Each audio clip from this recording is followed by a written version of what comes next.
So Hilton just lost about $50 million to ongoing Middle East conflicts, and they also voluntarily shuttered their most profitable hotel in Tokyo. Yeah, just completely closed it down for renovations. Right. So they took this massive, highly localized hit to their bottom line, and yet, and this is the crazy part, they just raised their full-year guidance. Wall Street is cheering, and the stock is showing some really serious momentum right now. It is. I mean, it's honestly the ultimate paradox of franchise economics. Yeah, because if you're a retail investor looking at that dynamic, the math just feels entirely broken. Like, how does a global hospitality giant actually make more money by literally shutting its door? Right. And it's not just about the closures. You have an earnings report that on paper is fighting a multi-front war. They're dealing with geopolitical instability, a sputtering Chinese economy, and yet the stock is up. Today, we are going to figure out exactly why that is and why the physical reality of this whole AI boom is completely reshaping their balance sheet. Yeah, because when you strip away that localized noise, you find this underlying cash-generating engine that is just running so hot, it's basically absorbing those massive hits without breaking a sweat. Exactly.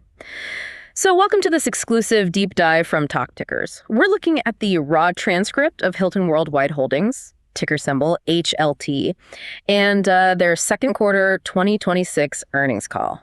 And we are definitely putting on our data-forward investor lens for this one.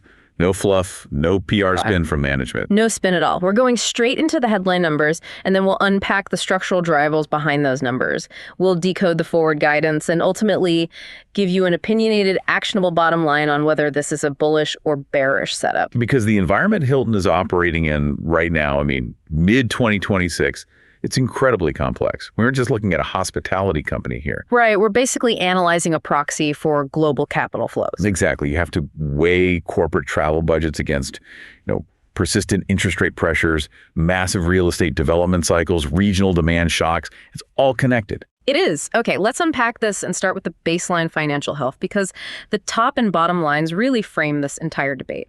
So looking at the transcript, system-wide REVPAR, and we'll define that in a second, is up 3.9% year over year. Which is a very solid beat. Yeah. And adjusted EBITDA hit $1.054 billion. So that's a 4.6% increase, comfortably beating the high end of their own internal guidance. Diluted EPS came in at $2.29, and their management and franchise fees are up 6.4%. That fee growth is huge. But also, look at the capital allocation front. They're promising to return $3.5 billion with a B to shareholders for the full year. Right, via buybacks and dividends, including a 15-cent dividend they just paid in Q2. But before we get into the buybacks, let's translate REVPAR into plain English for anyone new to hotel stocks. Oh yeah, REVPAR is basically the holy grail metric for hotel investors. It stands for revenue per available room. So is REVPAR basically like a restaurant's table turnover rate multiplied by the average check, but, for hotel bugs? That is actually a perfect analogy, yeah. Because it combines occupancy, how full the hotel is, with the average daily rate, or ADR, which is how much they are charging for the room. So a 3.9% increase means they are effectively squeezing more yield out of the exact same square footage. Right, okay. But going back to that $3.5 billion in capital return, I'm going to push back on that being an immediate positive. Really? Why is that? Well, if you're a retail investor holding HLT and you see management spending literally billions buying back their own stock at these current high valuations, the cynical view is that they're just out of ideas. Ah, I see where you're going with this. Like, is buying back stock at these levels actually a good use of capital?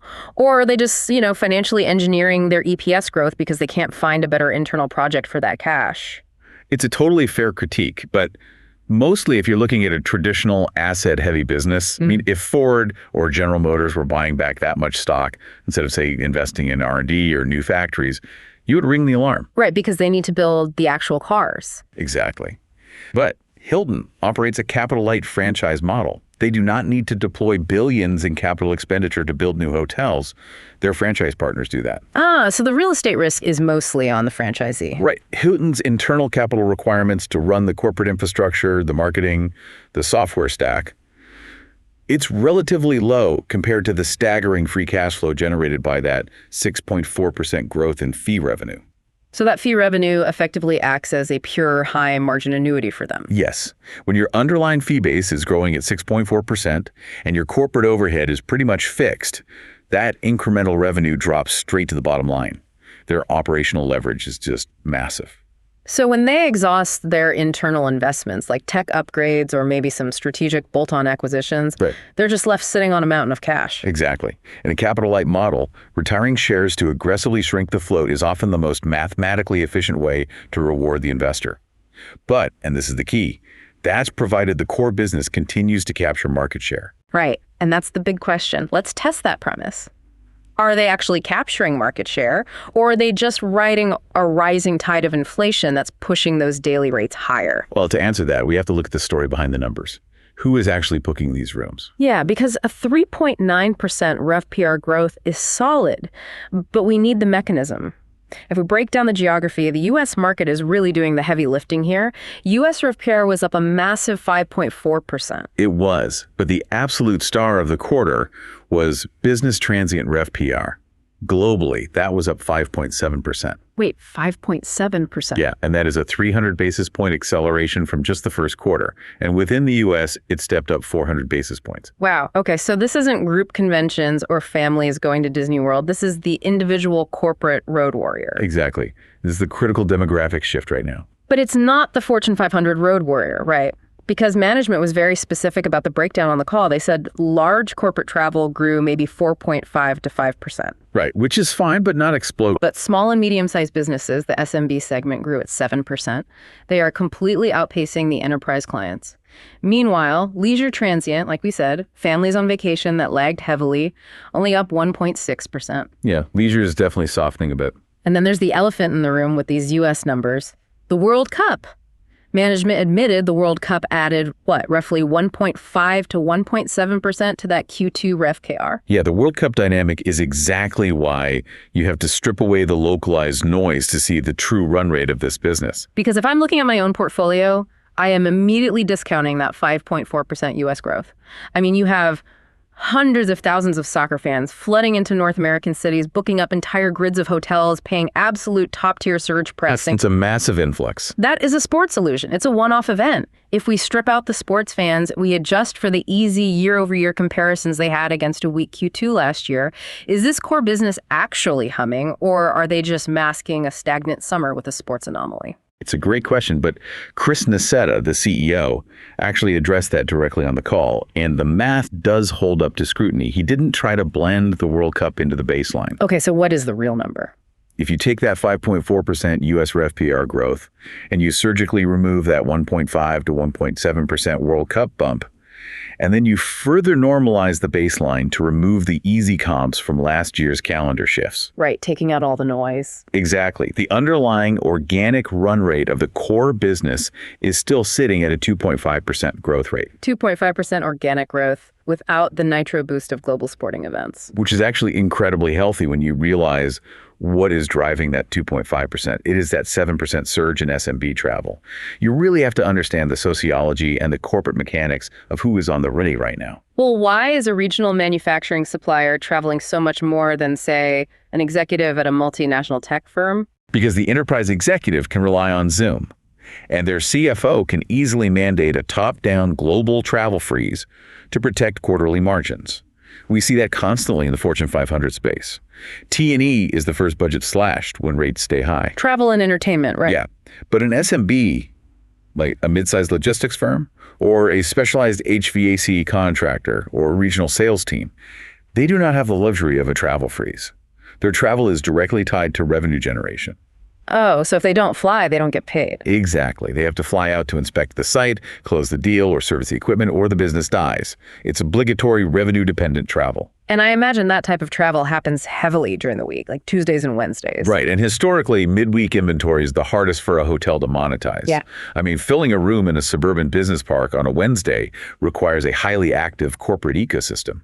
So when you see SMB midweek travel expanding at 7%, you are looking at a leading indicator that the foundational middle market economy is churning aggressively. Yes, regardless of what the broader macroeconomic doom scrolling might suggest on Twitter or whatever. Okay, but that structural demand from SMBs forces us to ask a much larger macroeconomic question about the 2026 economy.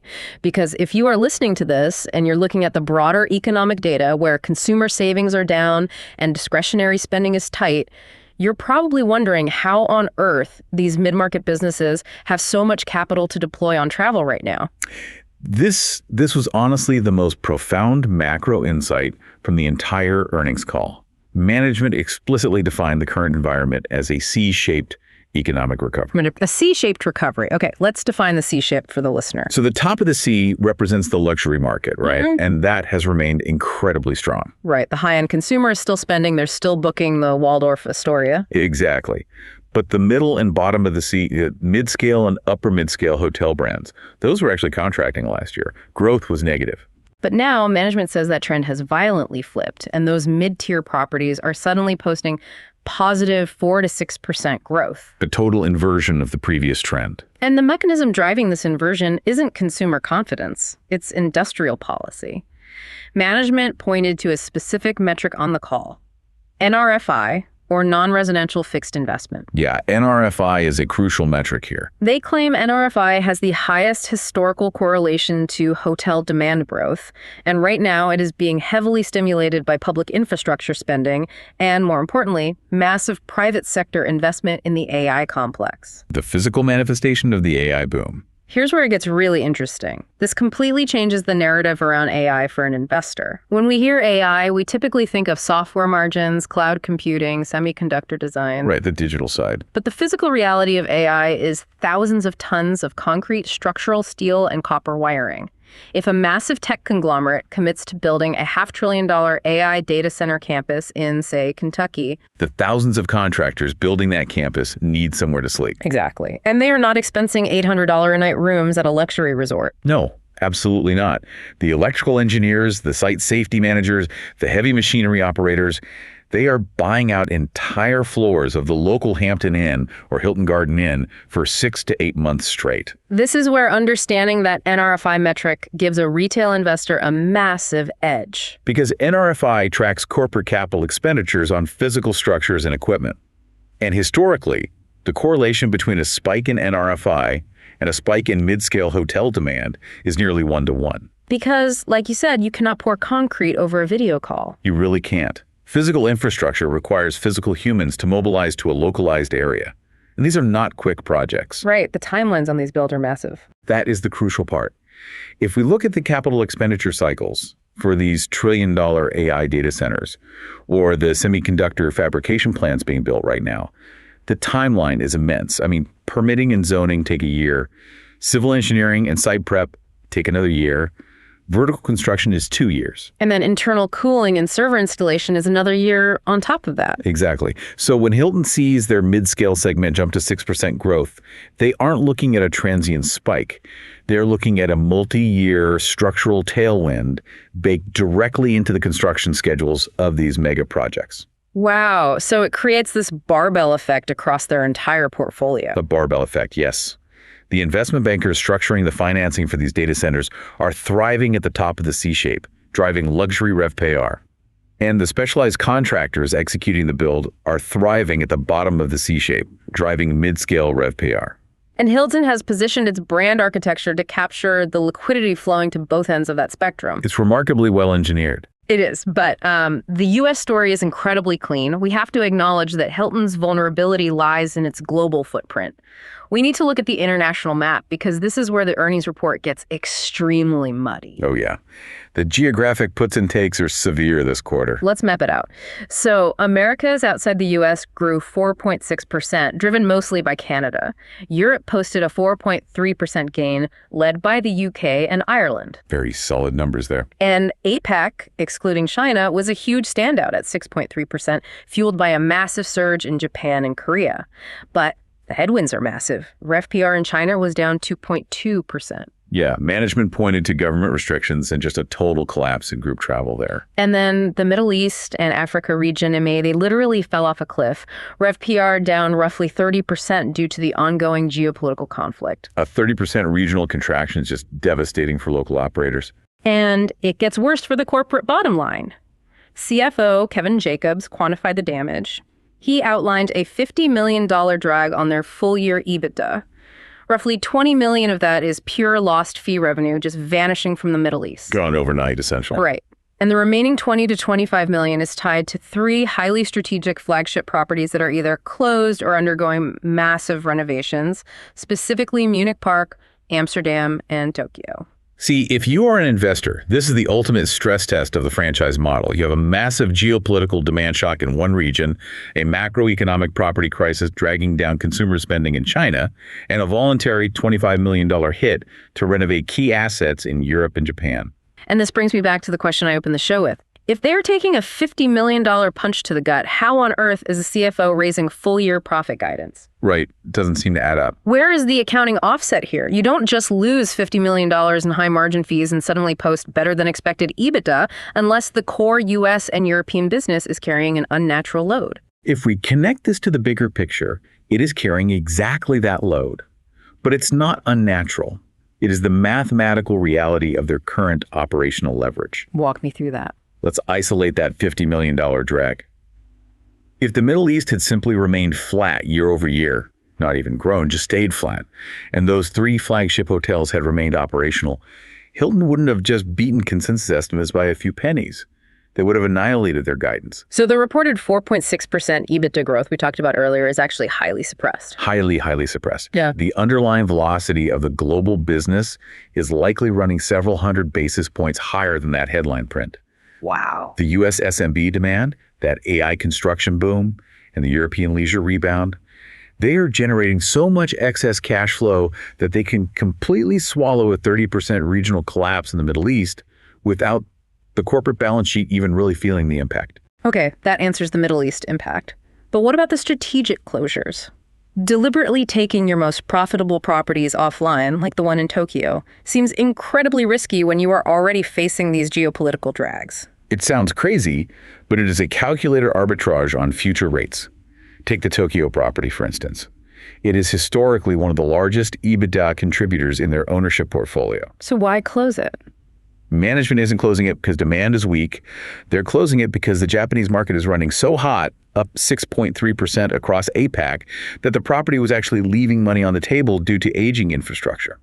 Wait, so they're sacrificing the 2026 cash flow just to reset the pricing tier? Precisely. They absorb the $25 million hit right now, while the broader franchise network is flush with cash. That allows them to completely upgrade the asset. Because they can afford to take the hit today. Exactly. And when Tokyo and Munich reopen in, say, 2027 and 2028, those properties will command dramatically higher average daily rates. So that $25 million drag flips into a massive multi-year tailwind. They are managing the life cycle of the portfolio for the decade, not just optimizing for a single quarterly earnings print. Okay, that makes a lot of strategic sense. But managing for the decade requires constant compounding unit growth. I mean, if the franchise network is generating the cash that absorbs these shocks, Hilton has to ensure that real estate developers keep building Hiltons. That they do. And that brings us to the pipeline data, and more importantly, how Hilton is treating its franchise owners. This was really the most critical strategic development discussed on the call because it addresses the inherent friction of the franchise model. Let's look at the raw pipeline numbers first. It was the second largest signing quarter in their history. They signed 43,000 new rooms, Which is a 50% jump from Q1. Yeah, a massive acceleration. The total global pipeline now sits at a record 541,000 rooms. And the stat management loved repeating on the call was that 1 in every 5 hotel rooms currently under construction anywhere in the world is a Hilton. Capturing 20% of global future supply is staggering. It really is. It sets them up for a net unit growth, or NUG, of 6 to 7%. But, you can't just mandate that kind of growth. You have to actively convince developers to write the checks. And right now, that is a very hard sell. Right. So Chris Nassetta spent significant time outlining owner profitability initiatives. He announced global reductions in loyalty program fees and detailed a program called Project Rise. Project Rise is the mechanism that ensures that 541,000 room pipeline actually gets built. So management explained that Project Rise gives direct fee discounts to owners who deliver excellent guest experiences. They're aiming to hand back 75 to 100 basis points in margin improvement directly to the franchisee. To understand why handing back 100 basis points is a genius move, you have to understand the brutal unit economics of hotel development in 2026. Okay, let's say I'm a developer and I want to build a 150-room Hilton Garden Inn in Texas. I'm taking all the risk, right? All of it. I have to secure the land, navigate commercial zoning, and get a construction loan in a notoriously high interest rate environment. And then, once the doors finally open, I have to pay Hilton 5 to 8% of my top-line revenue forever just to use the brand and the reservation system. Right. And right now, the developers' operating margins are getting squeezed from literally every side. Labor costs are sticky and high.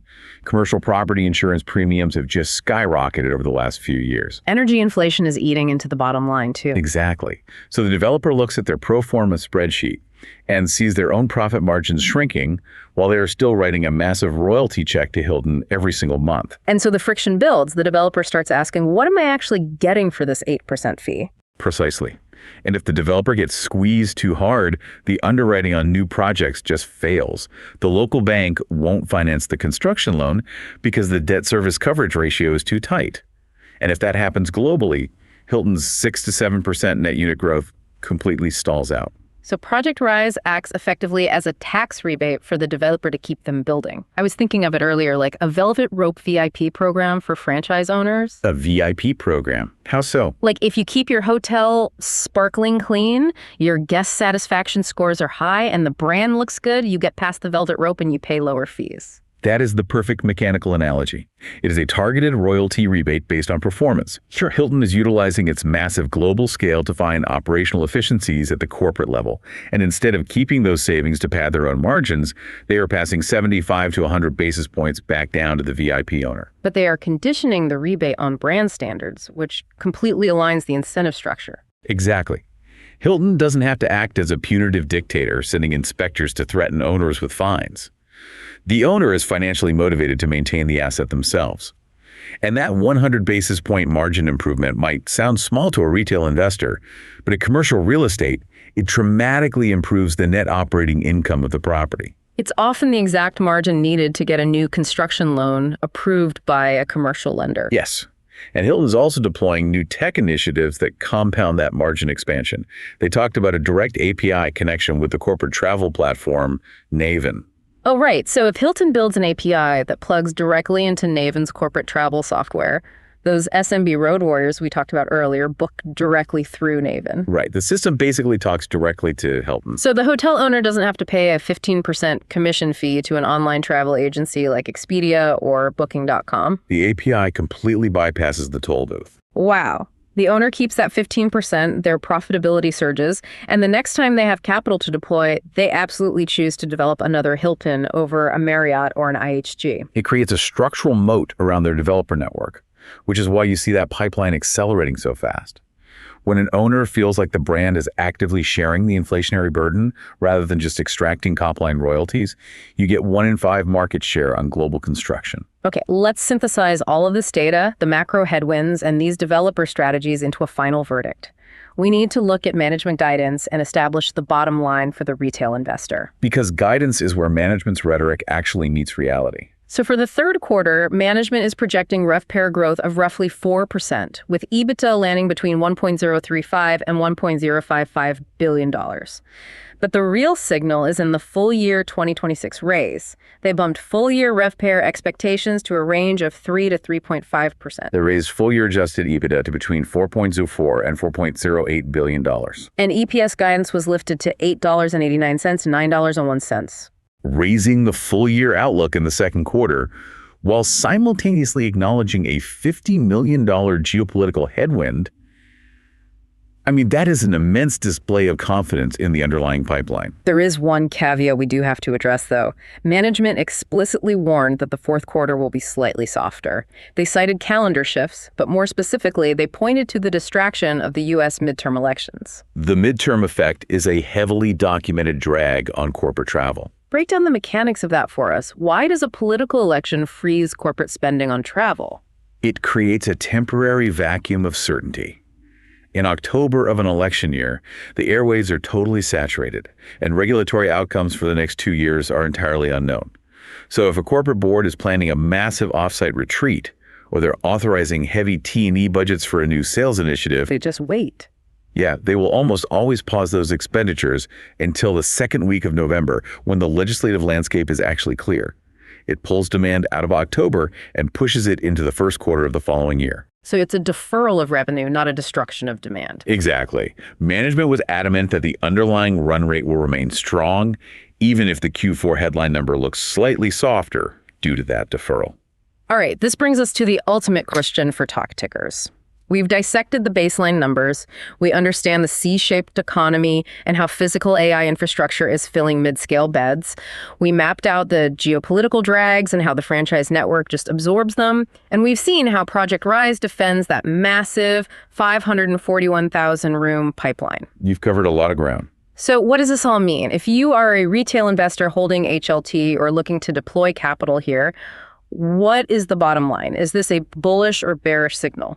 Looking at the sheer resilience of the cash flow, the bottom line is that this is an unambiguously bullish setup. I am in complete agreement, but let's build the definitive bull case for the listener based on the specific mechanisms we just discussed. Okay, it rests on three structural pillars.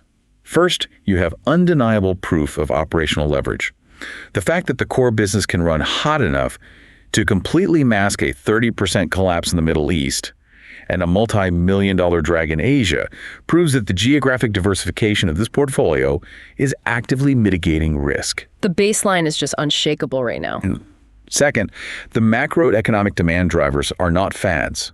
We are not looking at a temporary surge in revenge travel or stimulus spending like we saw a few years ago. We're looking at a 7% structural expansion in small and medium-sized businesses executing revenue-generating travel. And you combine that with the trillion-dollar capital expenditures flowing into physical AI data centers and domestic manufacturing. Right. That is a multi-year industrial cycle that heavily favors Hilton's mid-scale footprint. Like you said earlier, you cannot pour concrete over Zoom. Precisely. What's the third pillar? Third, the franchise moat is widening.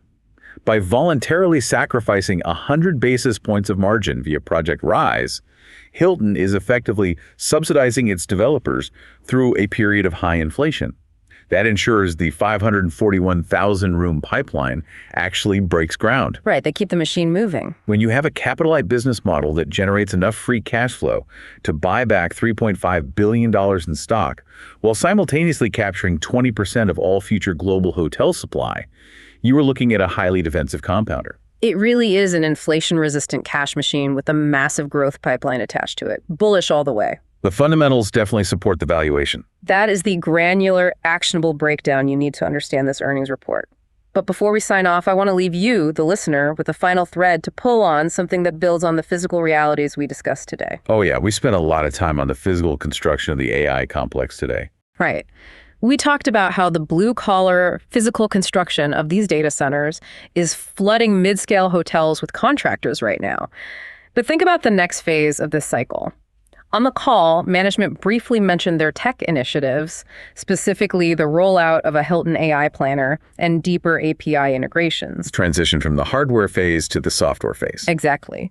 When this global AI infrastructure is finally built and the technology fully matures into consumer-facing software, how is that going to fundamentally rewire the unit economics of travel booking? I mean, if an AI agent seamlessly negotiates your corporate rate, bypasses all traditional travel agencies, and custom tailors your itinerary directly through Hilton's proprietary API, the cost of customer acquisition for the hotel plummets to near zero. The margin expansion on that shift would be astronomical. It is something to keep a very close eye on, because if Hilton is building the tech infrastructure to own that direct AI to API relationship right now, the profitability we saw this quarter is just the floor. The operational leverage would enter a completely new paradigm. Thank you for joining us on this deep dive. We hope we armed you with the data and the mechanics to make your own informed decisions. Keep questioning the consensus, keep looking past the headline numbers, and we will see you on the next deep dive.